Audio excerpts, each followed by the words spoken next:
Namaskar, good evening. I welcome you all to Sani Astro Cosmic.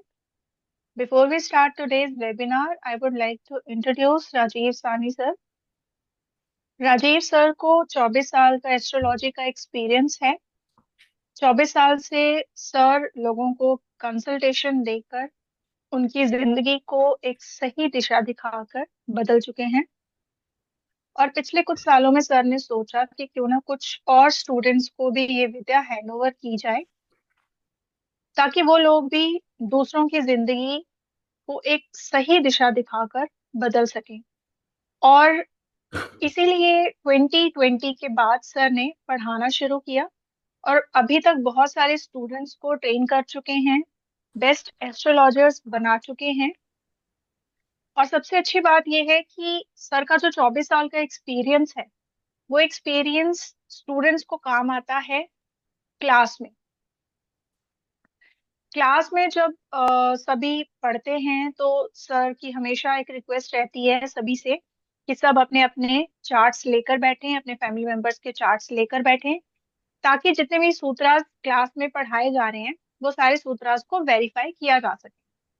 और जितने भी students class में होते हैं वो लाइव प्रिडिक्शंस करते हैं और हर एक सूत्रा को वो खुद वेरीफाई करते हैं क्लास में।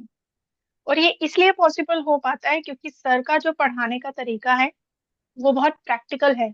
लाइव चार्ट्स लगाकर जितने भी सूत्रास हैं उनको समझा जाता है। और जैसे कि आज का जो वेबिनार है ये है वैदिक एस्ट्रोलॉजी पर, एडवांस वैदिक एस्ट्रोलॉजी, जिसमें वैदिक एस्ट्रोलॉजी के गुप्त सूत्रास पढ़ाए जाते हैं जो नॉर्मली नहीं पढ़ाते। ऑनलाइन आपको कहीं भी नहीं देखेगा वो कंटेंट जो सर पढ़ा रहे हैं। सो मैं आप सबसे रिक्वेस्ट करना चाहूंगी कि आप लोगों को आज के वेबिनार में कोई भी क्वेश्चन हो, कोई डाउट हो, तो वो प्लीज आप पेन डाउन कर लें, पेन और डायरी लेकर बैठें। और सेशन के लास्ट में आप हैंड रेज करके अपने क्वेश्चंस राजीव सर से पूछ सकते हैं। सो आज का सेशन शुरू करते हैं। So let's welcome Rajeev Sani sir. Sir, over to you. Thank you ji. Thank you Devi ji. देखिए, हमारा ये एडवांस वैदिक पार्ट 2 है। पहला सेशन हो चुका है। एडवांस वैदिक पार्ट के अंदर 10-10 क्लासेस के 4 सेशन हैं।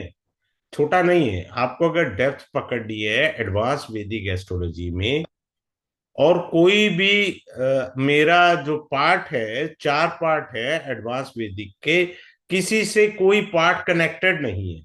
ये सबसे इंपॉर्टेंट बात है। पार्ट 1 में जो पढ़ाया है, पार्ट 2 में वो नहीं है। पार्ट 3 अलग है, पार्ट 4 अलग है। ठीक है। और इस चीज को समझना। अब सबसे पहले मैं जो शेयर करना चाहूंगा वो ये करना चाहूंगा कि इस कोर्स में आप पढ़ेंगे क्या।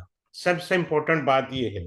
अब आप देखिए, राशि पढ़ेंगे हम, विशेष बिंदु, भाव, ग्रह, नीच के ग्रह, मारक, बाधक, पति। ये सब एडवांस टेक्निक पढ़ेंगे आप। नॉर्मल आपको पता है मारा क्या है, लेकिन बाधक ग्रह क्या होंगे, एडवांस में मीनिंग बदल जाएंगे। भवात भावम से हैं, और उनका हर लगन में क्या मीनिंग है वो हम सब देखेंगे। प्रेत राजयोग देखेंगे। ग्रह नीच के उच्च के, हमारे को सिर्फ ये पता है कि नीच भंग होता है। क्या हमें ये पता है कि उच्च का ग्रह भी भंग हो जाता है? उच्च भंग भी होता है भैया। उच्च का ग्रह भी कैंसिल हो जाता है, वो उच्च का नहीं रहता। क्लियर है? तो हम ये सब पढ़ेंगे चीजें। दूसरा क्या पढ़ेंगे हम लोग, आगे मैं बता रहा हूं। अब आप देखिए इसके अंदर ये आप पढ़ेंगे।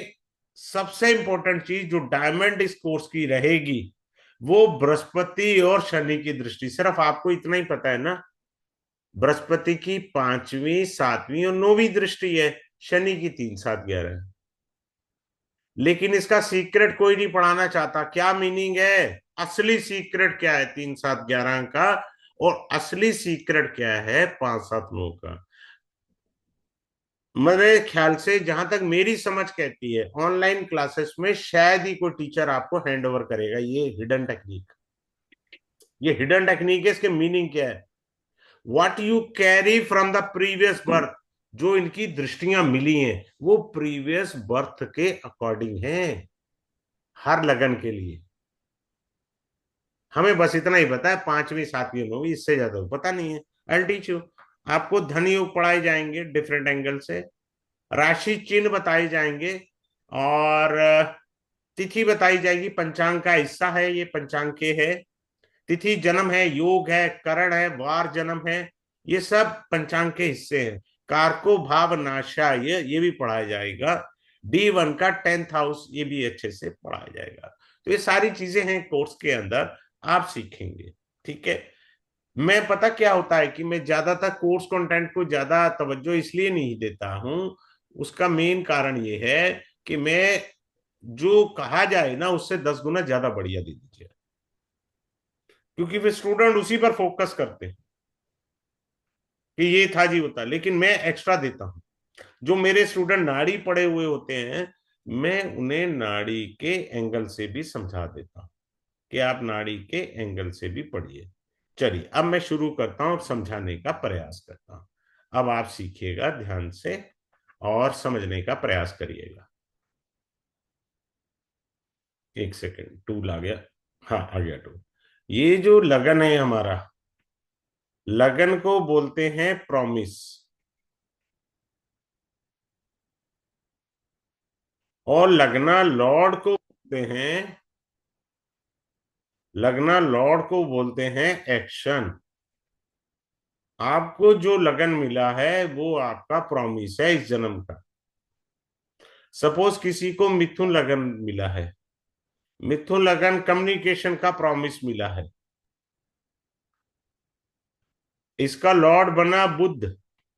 बुध जो है वो ये बताएगा कि आप कम्युनिकेशन का एक्शन किस ढंग से प्रेजेंट करते हैं।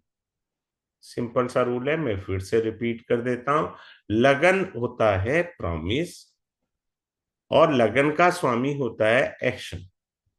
मान लीजिए किसी का मिथुन लगन है, तो लगन क्या बता रहा है, प्रॉमिस है आपका कम्युनिकेशन के लिए जन्म, और उसकी डिलीवरी कैसे होगी, डिलीवरी तो एक्शन से होगी ना बाबा। तो आपका वो बुध डिलीवरी बनेगा। अगर बुध आपका एफ्लिक्शन में है तो आपकी डिलीवरी ठीक नहीं है ना इस जन्म में, बात खत्म हो गई। छोटे से पॉइंट है, हमें वो सीखने हैं।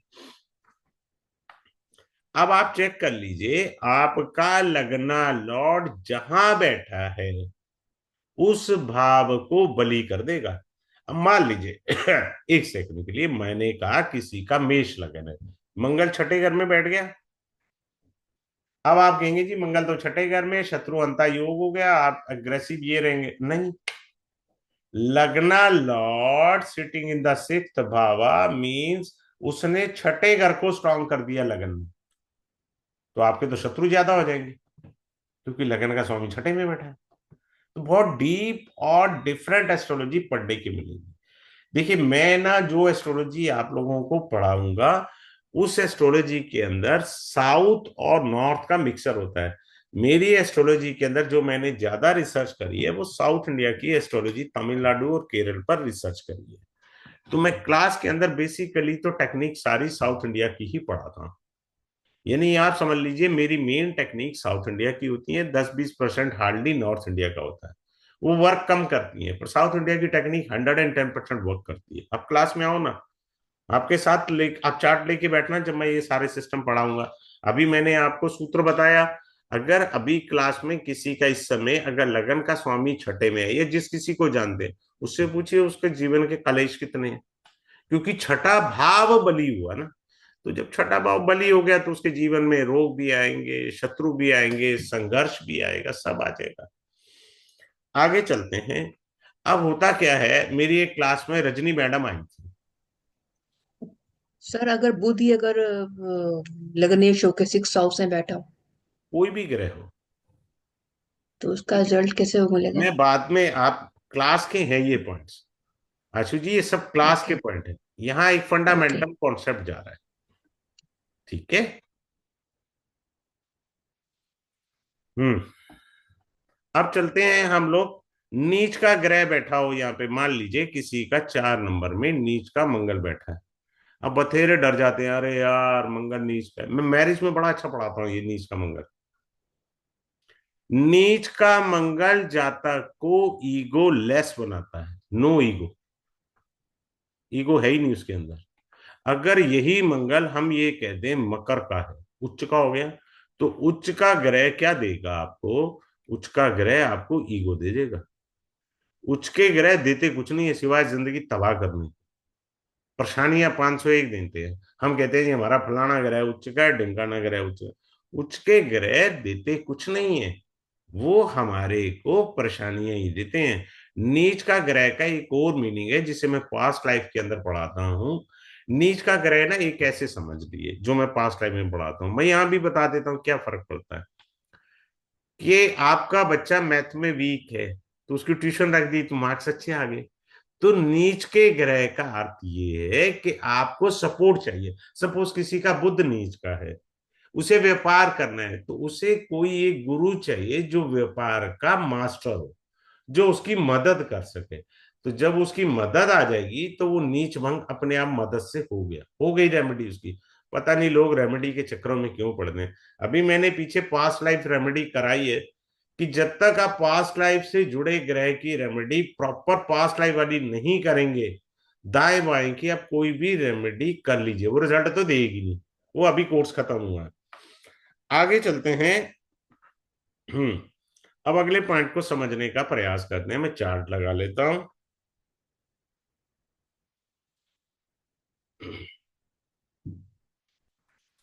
अब एक और चीज लेनी है। क्या चीज लेनी है? केंद्राधिपति दोषम। क्लियर है? केंद्राधिपति दोषम। एक बात सदैव याद रखिए, केंद्र में शुभ ग्रह शुभत्व कम हो जाता है, पापी ग्रह का पापत्व कम हो जाता है। मिथुन लगन, कन्या लगन, धनु लगन, मीन लगन, केवल इन 4 लग्नों में ही केंद्राधिपति दोषम होता है। और ये कैंसिल भी होता है।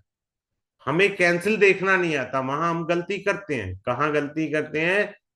कि केंद्राधिपति दोष कैंसिल कैसे होगा। फिर से मैं साधारण नियम बता रहा हूं, केंद्र में शुभ ग्रह की पावर जो है ना थोड़ी कम हो जाती है, और पापी ग्रह का पापत्व कम हो जाता है, ऐसे पढ़ते हैं। लेकिन डेप्थ जो है वो मैंने क्लास में आपको अच्छे से समझाना है बारीकियों से। अभी क्या हुआ कि मैं जो एडवांस पार्ट 1 पढ़ा रहा था, बिटिया थी एक छोटी सी, तो मैंने बिटिया को पहले हाथ जोड़े। मैं तो कई बार अपना सिर पकड़ के बैठ जाता हूँ कि मेरे से ऐसी इंटरप्रिटेशन कैसे निकली।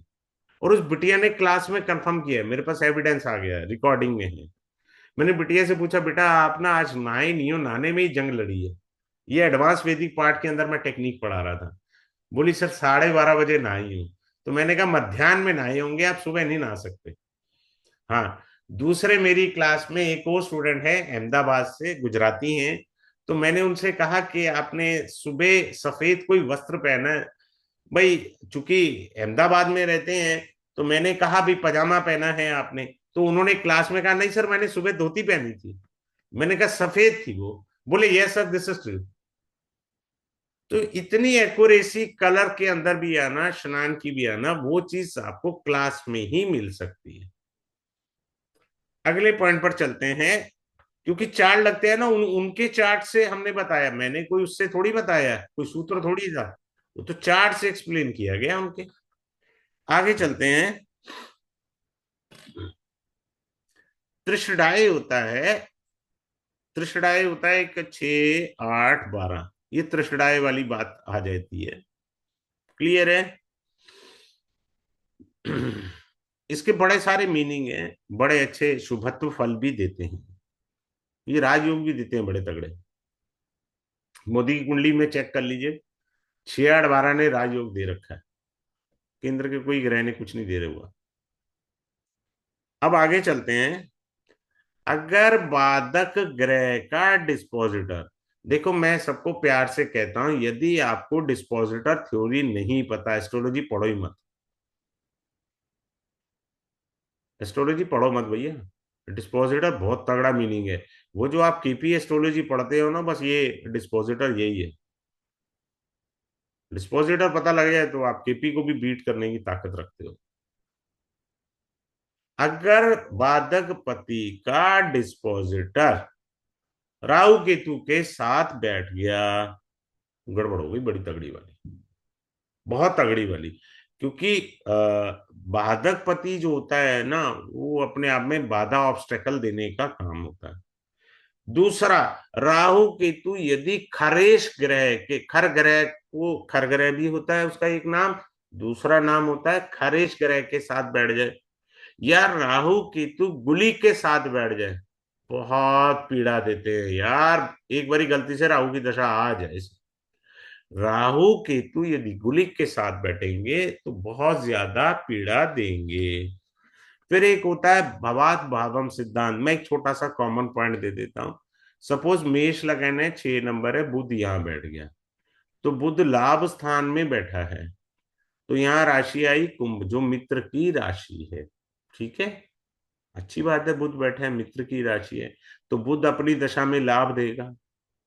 अब हमने क्या पढ़ा, भवात भावम सिद्धांत, बुध छठे से छठा भी है, तो रोग भी निश्चित देगा। अगर उसने लाभ देना है तो रोग भी देना है। अब मान लीजिए कह दो जी कोई और ग्रह बिठा लो, आप शनि बिठा लो, तब भी वो यही काम करेगा, वो अपनी मूल त्रिकोण राशि का है। लेकिन भवात भावम सिद्धांत कह रहा है कि शनि छठे से छठा भी है भैया, सिंपल सी बात है। क्लियर है? अच्छा, एक बड़ी शानदार टेक्निक पढ़ाता हूं, आप अभी सब लोग चार्ट खोलिए और चेक करिएगा जो मैं टेक्निक पढ़ाने जा रहा हूं। किसी भी ग्रह की दशा हो, मान लीजिए आपकी जो है यहाँ सेकंड हाउस में बुध बैठा है, इसकी दशा है, ठीक है जी, और यहां पर राहु बैठा है, सॉरी, नाइन्थ हाउस में राहु बैठा है। जिस भी ग्रह की दशा, यदि उसके अष्टम भाव में राहु बैठा है, इट फियर एंड डाउट्स। कब तक रहेगा? जब तक बुध की दशा खत्म नहीं हो जाती, ये फियर और डाउट्स तब तक रहेंगे, क्योंकि अष्टम में राहु। ये सीक्रेट्स आपको पता होने चाहिए, अगर आपको सीक्रेट्स नहीं पता होंगे तो दिक्कत आ जाएगी। मैं जो पढ़ाऊंगा क्लास के अंदर डिफरेंट और डेप्थ एस्ट्रोलॉजी पढ़ाता हूं। यहाँ एक ऊपरी सतह मुझे एक फंडामेंटल बताना है, लेकिन मैं फंडामेंटल भी डिफरेंट बता रहा हूं आपको। अब लगाइए ना, किसी के तो चार्ट में होगा, आपकी फैमिली में किसी के चार्ट में तो योग होगा ना। अब आता है उपचे भाव। अब आता है, एक सेकेंड आ जाइए, अब अगले पॉइंट पर चलते हैं। अगला पॉइंट क्या है हमारा? उपचे होता है। उपचे भाव क्या होता है? 3, 6, 10, 11, थर्ड हाउस, छठा घर, 10वां घर और 11वां। क्लियर है? ये उपचे, उपचे का अर्थ होता है श्री विद्धि, विद द एफर्ट्स, श्री विद्धि विद द एफर्ट्स। अब जिन लोगों ने नाड़ी पढ़ी है ना, उसमें 6 और 10 अर्थ त्रिकोण में है, पैसे वाले त्रिकोण में, और 11th हाउस जो होता है वो इच्छा पूर्ति भी होता है। लेकिन जब आप वैदिक एस्ट्रोलॉजी पढ़ेंगे तो इसका अर्थ होता है उपचे, उपचे का अर्थ होता है श्री विद्धि, श्री विद्धि with the help of efforts, तभी आपको प्रॉपर आएगा। अच्छा, इसमें एक याद रखिए, उपचे में पापी ग्रह का होना, इवन सूर्य पापी नहीं है, क्रूर है, तो ये ग्रह जो होते हैं क्या करते हैं, मेहनत के बाद निश्चित पॉजिटिव रिजल्ट देते हैं। शुभ ग्रह देते देते कुछ नहीं है, क्योंकि मेहनत तो करनी नहीं है। अब किसी के शुभ ग्रह बैठे होंगे, मान लो कोई कहते जी मेरा तो बृहस्पति बैठा 11वें घर में, वो तो यही कहेगा जी अरे यार कमरे में एसी चला दो, टेबल होना चाहिए, एक पानी रख दीजिए, मैं काम कर लूंगा। उसे कहो ना धूप में धक्के खाने, वो नहीं खा सकता क्योंकि जुपिटर है।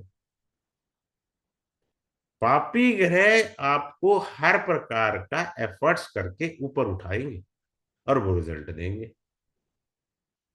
बात क्लियर है? तो हमें ये देखना है। अगले पॉइंट पर चल रहे हैं। अब हम काल पुरुष कुंडली से उपचे भाव देखेंगे। ठीक है, काल पुरुष कुंडली से ये उपचे भाव आ गए, 3, 6, 10 और 11, ये काल पुरुष कुंडली के उपचे भाव हैं। अब ये उपचय भाव का यूज कैसे करना है फॉर ऑल लग्नास,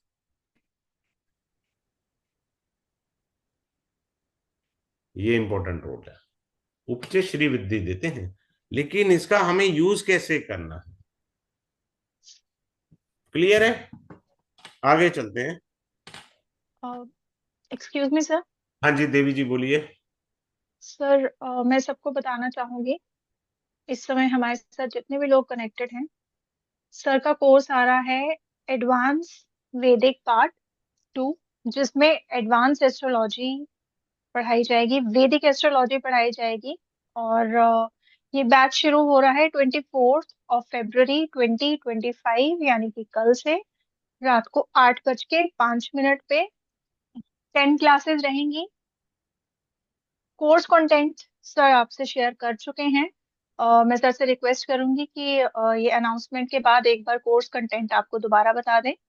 और जो फी है इस कोर्स के लिए बहुत नॉमिनल है, 3711। कोर्स से रिलेटेड कोई भी क्वेश्चन हो, क्वेरी हो, आप सर को कांटेक्ट कर सकते हैं। सर का नंबर है 7566 767 555।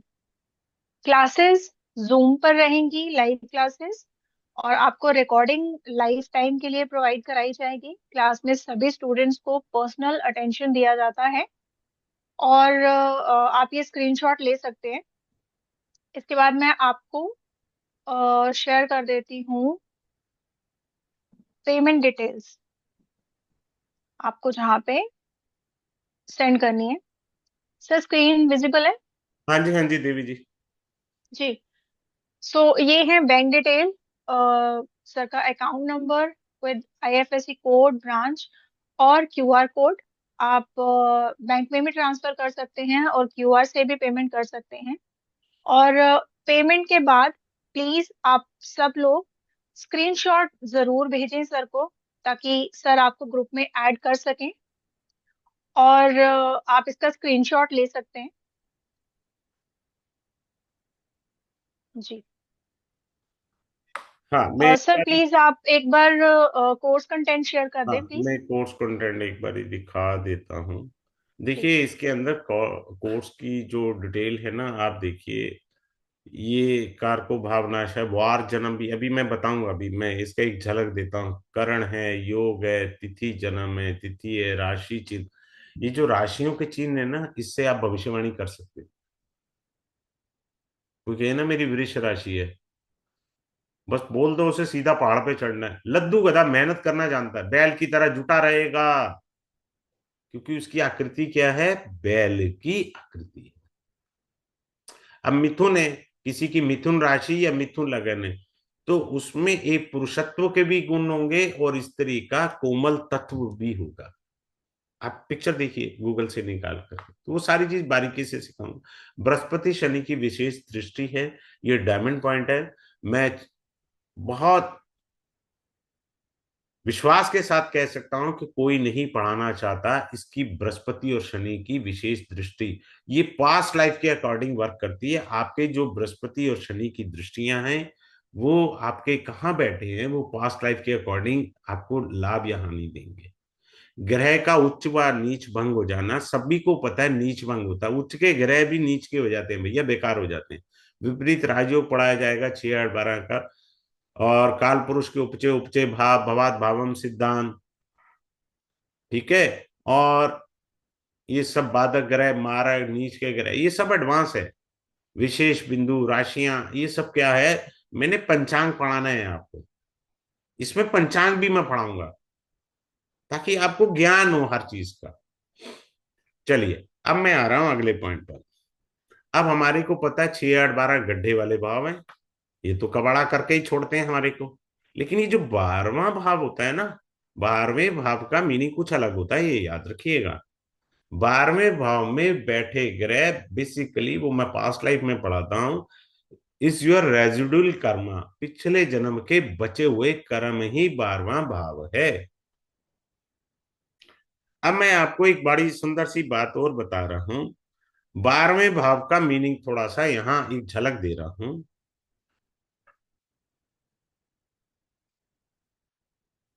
अगर मान लीजिए किसी का 10th लॉर्ड 12वें घर में बैठा है, 10th Lord sitting in the 12th house, तो इसका अर्थ है कोई आदमी जॉब करता है ना, तो वो खुद से रिजाइन करके नौकरी आएगा, छोड़ के आ जाएगा, तो यार मजा नहीं आया नौकरी में, मैं तो रिजाइन करके आ गया, चाहे अगली नौकरी धक्के खाने पड़े, रिजाइन में नंबर 1 होगा।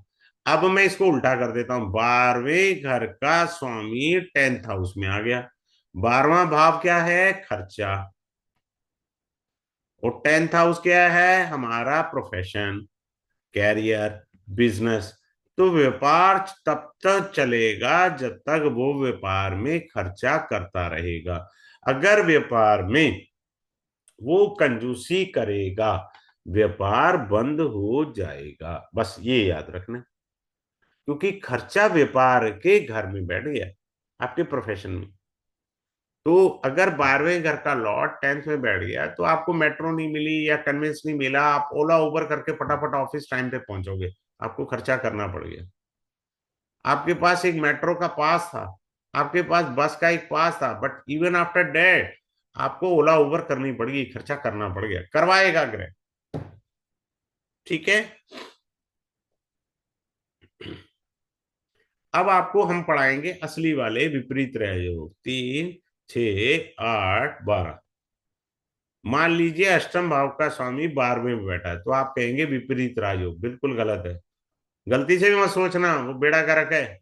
असली विपरीत राजयोग कौन से हैं, I teach you in the class ना बाबा, ऐसे नहीं बनता विपरीत राजयोग। 12वें का स्वामी छठे में बैठ जाए, विपरीत राजयोग है, अरे नहीं भैया गलत है, वो बैंड बजा देगा वो।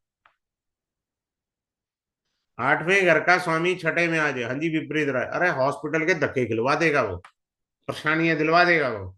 विपरीत राजयोग बनता कैसे है, हाँ बनेगा यहां से, लेकिन इसके अलावा और भी तो 10 सूत्र है, वो कौन जोड़ेगा, जब तक वो रूल्स नहीं जुड़ेंगे विपरीत राजयोग तैयार नहीं होगा।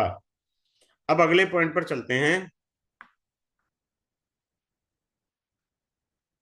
अब मान लीजिए किसी का छठे घर का स्वामी पंचम में बैठ गया, 6 लॉर्ड यहां बैठ गया पंचम हाउस में, 5th हाउस में।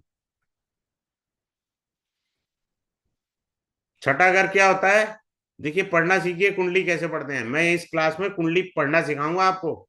मीनिंग ही नहीं पता जी, मेरा छठे घर का स्वामी 5वें में बैठा है, अरे भैया पर उसका मीनिंग भी तो बताओ ना, क्या मीनिंग होता है। छठा घर क्या होता है, संघर्ष। 5वां घर क्या होता है, सम्मान, अर्थात संघर्ष के बाद आपको सम्मान की प्राप्ति होगी। यानी भगवान ने कहा है कि खूब मेहनत करिए तभी आपको मान सम्मान मिलेगा, ये मीनिंग। पढ़ना कैसे, और भी कई मीनिंग है, वो क्लास में मैंने आपको अच्छे से पढ़ा देने हैं, मीनिंग जरूरी है हमारे को। अगले पॉइंट पर चलते हैं। डिस्पोजिटर थ्योरी मुझे पढ़ानी है, इसमें सबसे इंपॉर्टेंट चीज जो मैं अभी थोड़ी देर पहले जो है एस्ट्रो वास्तु में बोल रहा था। डिस्पोजिटर थ्योरी जिनको नहीं आती, एस्ट्रोलॉजी पे पीछे हट जाए, क्योंकि इंटरप्रिटेशन तो 16 आने गलत जाएगी डिस्पोजिटर थ्योरी के बिना। अब आते हैं डिस्पोजिटर थ्योरी का एक एग्जांपल देते हैं।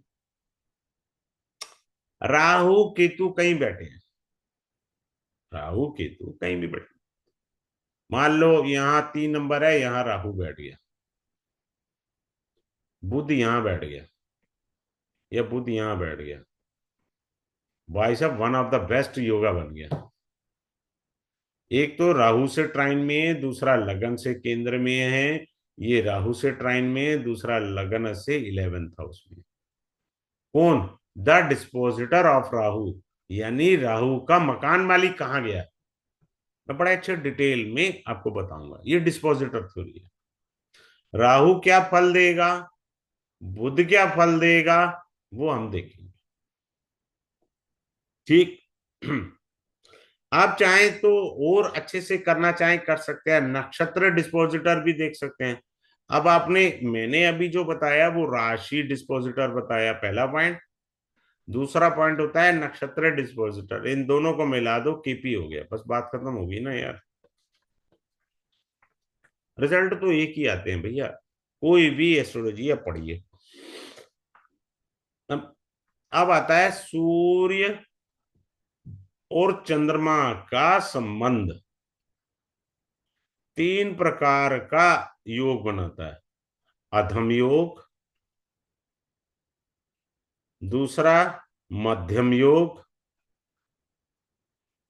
तीसरा उत्तम योग।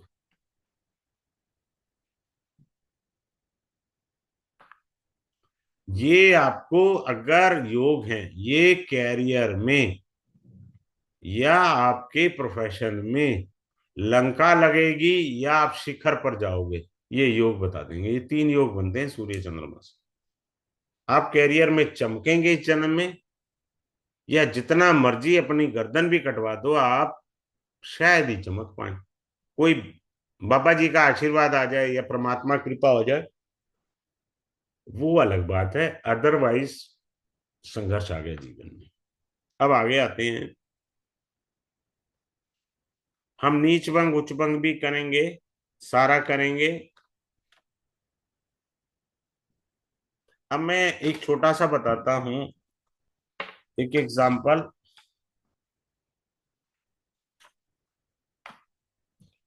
तिथि जो होती है ना, उसको बोलते हैं जल। ये पंचांग का हिस्सा है। वार होता है अग्नि। तिथि होती है जल, वार होता है अग्नि। वार और तिथि में अगर भेद आया, बड़ी परेशानी आएगी, बहुत परेशानी आएगी। एक टेक्निक आप अभी मैं सिखाऊंगा आपको वार की, अलग से, वो अलग है। वो मैं यही अभी आपको दे देता हूं, आप चेक कर लेना। तिथि और वार का संबंध देखेंगे।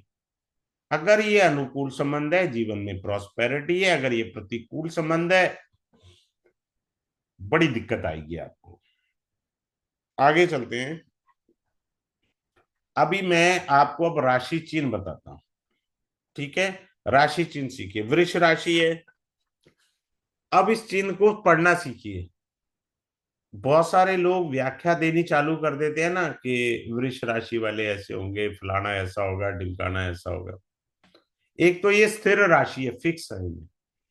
दूसरा बैल है। तीसरा इसमें पृथ्वी तत्व है। बात समझ में आया? बैल में जुझारूपन होता है, साहस है, दृढ़ता है। बात क्लियर है? ये किसी भी काम को, बोझ को सहने की क्षमता होती है। और इनमें ठहराव भी होता है, वृष राशि वाले या वृष लगन वाले। राशि है ना बाबा, अपन राशि को भी तो लेंगे ना।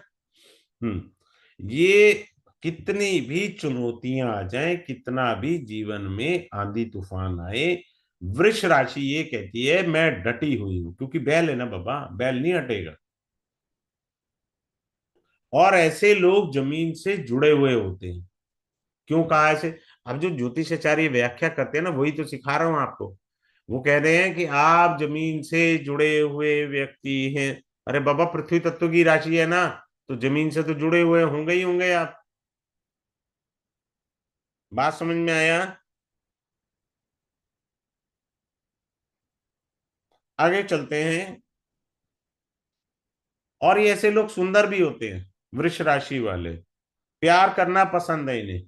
कारण क्या है भैया? राशि का स्वामी वीनस है, उसके आधार पर भविष्यवाणी कही गई है। तो आपको ये जो बड़े बड़े एस्ट्रोलॉजर या बड़े लोग रील्स बना करके आपको प्रभावित करते हैं, वो सारा सिखा दूंगा ना। आप भी करो प्रभावित यार, बनाओ रील्स, मेरे क्या दिक्कत आ रही है? आप भी आगे बढ़ो। अब आते हैं, तिथि को समझाता हूं एक छोटा सा। तृतीय तिथि, इस तिथि के देवता गौरी जी हैं, देवी भगवती। क्लियर है? अब ये क्या है? तृतीय तिथि वाले जो लोग पैदा होते हैं, धन और संपत्ति का ध्यान बहुत रखते हैं। तृतीय तिथि वाले जब पैदा होते हैं, धन संपत्ति का बहुत ध्यान रखते हैं। इनको गवर्नमेंट से लाभ भी आता है।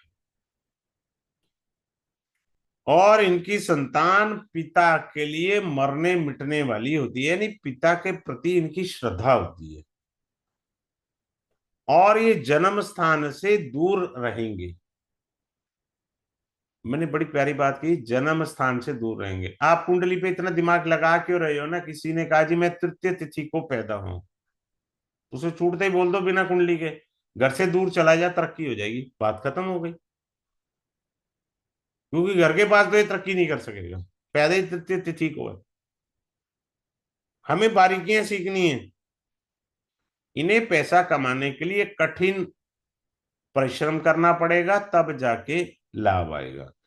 कारण इस तिथि की दो राशियां जो मैं यहां बता देता हूं, मकर और कुंभ है। जब तक ये जातक कठोर परिश्रम नहीं करेगा, लाभ नहीं आएगा।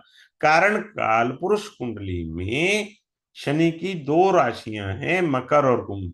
एक राशि 10th हाउस में आती है, दूसरी लाभ भाव में आती है। बस। अब अगले पॉइंट पर आते हैं, व्याघात योग। आइए मैं बताता हूं, व्याघात योग जो है उसमें आप पैदा हुए हैं।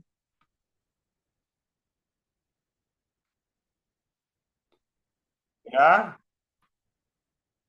घात योग। इनका व्यवहार सदैव कटु होगा, लठ बजने वाली भाषा है बस इनकी, एग्रेसिव वाणी इनकी होती है।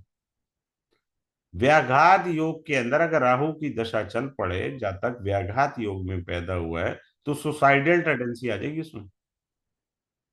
अगर कहीं मंगल का भी लिंक आ गया तो उस टाइम पेपर पे लिख कर दे देना, पक्का वो सुसाइड किया होगा उसने।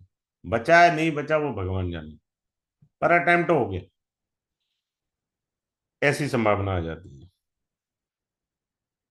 ये लोग जो पहचाने जाते हैं ना अपने समाज में, घर में, सोसाइटी में, रिश्तेदारों में, छोड़ो यार ये ना, इसको जरा सी बात को ये ना अग्रेशन ले लेता है यार, इसको रहने दो, इसको छेड़ो मत। समझ में आया? व्याघात योग वाले एग्रेसिव होते हैं बाय नेचर। लेकिन एक क्वालिटी होती है, बहुत टैलेंटेड होते हैं व्याघात योग वाले, टैलेंटेड पर्सनालिटी होती है, वर्सेटाइल होते हैं ये भाई साहब। कहीं ये मत सोच लेना 10 काम एक साथ करने की हैसियत है इनमें। बस इनका जो गलत पॉइंट है ना, वीक पॉइंट है, एग्रेशन है। उसमें सुधार लाना है, एग्रेशन। हो गया रेमेडी। अब कहीं जी रेमेडी क्या है? भैया एग्रेशन को दबा दो आप। बात खत्म हो गई। अगर एग्रेशन में दबा दिया, टैलेंट अपने आप चमक गया और ये वर्ल्ड फेमस हो जाते हैं। टैलेंट तो बाय नेचर इनमें है ही है, और बाय नेचर एग्रेशन भी है। तो एग्रेशन को कंट्रोल करें, टैलेंट को एक्सपेंड करें, तो जीवन में फेमस हो जाएंगे। फिर आता है पंचांग का एक करण। करण आता है, करण जैसे तेतिल करण ले लेते हैं हम। चूंकि ये चलायमान करण है, चलायमान का मतलब होता है मूवमेंट। तेतिल करण चलायमान है। ये लोग बहुत मेहनती होते हैं जो तेतिल में पैदा होते हैं करण के अंदर, और अपनी मेहनत से आगे बढ़ेंगे। दूसरा क्या है, ये अपने कार्य क्षेत्र कोई भी हो, चाहे लोहार का काम है, चाहे कंपनी के सीईओ हैं, चाहे अकाउंटेंट हैं, अपने काम में मान सम्मान चाहते हैं कि मेरे काम, इतना अच्छा काम करूं कि सब लोग जाने हाँ आपने बहुत अच्छा काम किया, यानी अपने काम की प्रसिद्धि चाहते हैं। और इनका आचरण बड़ा शुभ होता है, those who are born in तेतिल। बात क्लियर है? तेतिल वालों का मकान जरूर बन जाता है। ठीक है। जीवन में प्रेम को बहुत महत्व देते हैं ये लोग, प्रेम को महत्व देते हैं बहुत ज्यादा। सभी को प्यार से स्नेह की दृष्टि से देखते हैं, ये कर्ण का अर्थ है। बात क्लियर है? फिर अगला पॉइंट आता है जन्मवार। जन्मवार में आ जाइए। अगर आप संडे को पैदा हुए हैं, कुंडली साइड पे रख दीजिए, ग्रह नक्षत्र साइड पे रख दीजिए। फॉर द टाइम बीइंग एक फंडामेंटल कॉन्सेप्ट पकड़ लीजिए। ठीक है। तो इसमें क्या, सर कहें आप, मैं अच्छा देवी रिक्वेस्ट। जी, बोलिए बोलिए देवी जी। नहीं नहीं सर, आप कहिए जो कह रहे हैं। अब मेरा लास्ट पॉइंट ये है कि कोई अगर रविवार को पैदा हुआ है तो ईगोइस्ट होगा, बात खत्म। अगर कोई शनिवार को पैदा हुआ है, चेक कर लो, ढीठ होगा वो, ढीठ। उसके अंदर भी ईगो आएगी। फिर चलो, क्लास में एक और सूत्र बताऊंगा, इसके भी काफी सारे सूत्र हैं, बाहर से ही आप कुंडली को वेरीफाई कर लेना। एक मैंने जी ये दो छोटे से पॉइंट बताए। हाँ जी देवी जी, आप बोलिए। जी, जितने भी लोग हमसे जुड़े हैं मैं उन सबको बताना चाहूंगी कि सर का कोर्स आ रहा है एडवांस वैदिक पार्ट 2। पार्ट सर पढ़ा चुके हैं, अब सर पार्ट 2 पढ़ाएंगे। और ये जो बैच है ये शुरू हो रहा है 24 फरवरी 2025, यानी कि कल रात को 8:05 पे 10 क्लासेस होंगी। और मंडे टू फ्राइडे क्लास रहेगी, 2 वीक्स ये कोर्स चलेगा। फी बहुत नॉमिनल है, 3711। जितनी भी क्लासेस होंगी वो जूम पर रहेंगी, लाइव क्लासेस होंगी। और क्लास में किसी को भी म्यूट नहीं किया जाता। तो आप अपने क्वेश्चंस को सर को कभी भी बीच में क्लास में पूछ सकते हैं। आपके सभी क्वेश्चंस को क्लियर किया जाएगा। और आपको क्लास की जो रिकॉर्डिंग है वो लाइफ टाइम के लिए प्रोवाइड करवाई जाएगी। और क्लास में हर स्टूडेंट को पर्सनल अटेंशन दिया जाता है। आपको इस कोर्स से रिलेटेड कोई भी क्वेश्चन हो, डाउट हो, आप सर को कॉल कर सकते हैं। सर का नंबर है 7566 767 555। पेमेंट डिटेल्स मैं आपसे शेयर कर देती हूँ, जिस पर आपको पेमेंट करनी है। सर स्क्रीन विजिबल है? हाँ जी देवी जी। जी। तो ये पेमेंट डिटेल है, आप नोट कर सकते हैं या स्क्रीनशॉट भी ले सकते हैं। अकाउंट नंबर गिवन है, और IFSC code is also given. QR code भी आप जिस भी मोड से पेमेंट करना चाहें आप कर सकते हैं। अकाउंट में भी डिपॉजिट करा सकते हैं और क्यूआर कोड से भी कर सकते हैं। और आप सबसे मैं रिक्वेस्ट करना चाहूंगी कि जो भी आप लोग पेमेंट करें उसका स्क्रीनशॉट आप सर को जरूर भेज पर, so that sir can add you into the group. और आप स्क्रीनशॉट ले सकते हैं ये। Okay, I am removing this screen. मैं आप सबसे रिक्वेस्ट करना चाहूंगी कि आज के सेशन से रिलेटेड अगर आपका कोई क्वेश्चन है जो आप सर से पूछना चाहते हैं तो आप हैंड रेज कर सकते हैं। Anybody who is having any query, you can ask by raising your hands.